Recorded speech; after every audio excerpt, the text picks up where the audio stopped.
roman que je vous propose ici est souvent très apprécié par les gars qui n'aiment en général pas lire. Alors, c'est sûr que Patrick Sénécal, avec ses histoires de meurtre, ses intrigues, attire facilement un public masculin. Quoique j'ai des filles qui l'ont lu aussi. 51-50 rue des Ormes.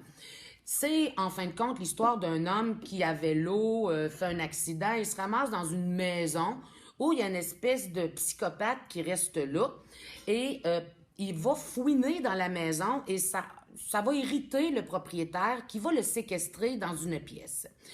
Et bien sûr, alors vous voyez le genre, là, il va avoir des tentatives de fuite, là, il va essayer de se sauver, ça va souvent se solder par des échecs, et au fil de ça, on est dans un environnement où il y aura un marché à un moment donné qui va y être proposé, que s'il réussit à gagner une partie d'échecs avec la personne qu'il détient en captivité, il aura la liberté.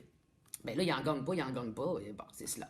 Puis on est dans un environnement aussi, on a des personnages comme une jeune enfant là, qui a l'air pratiquement muette, était peut-être autiste, puis une femme qui est dans la religion par-dessus la tête.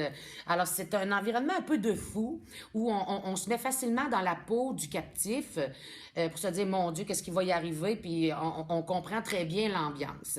Alors c'est du pur Sénécal, il a son style. Au niveau de la lecture, oui, puis un petit peu aussi de fantastique, là, en tout cas, de aux frontières du réel, là, si je pourrais dire.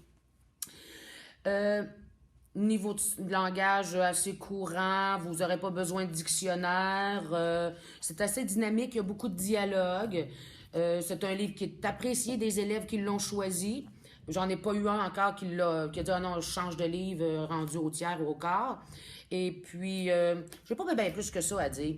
C'est tellement fidèle à du Patrick Sénécal, ça revient un peu dans les mêmes thèmes que tous ces films et ces sujets d'horreur. Alors, si vous choisissez celui-là, laissez les lumières allumées quand vous allez vous coucher.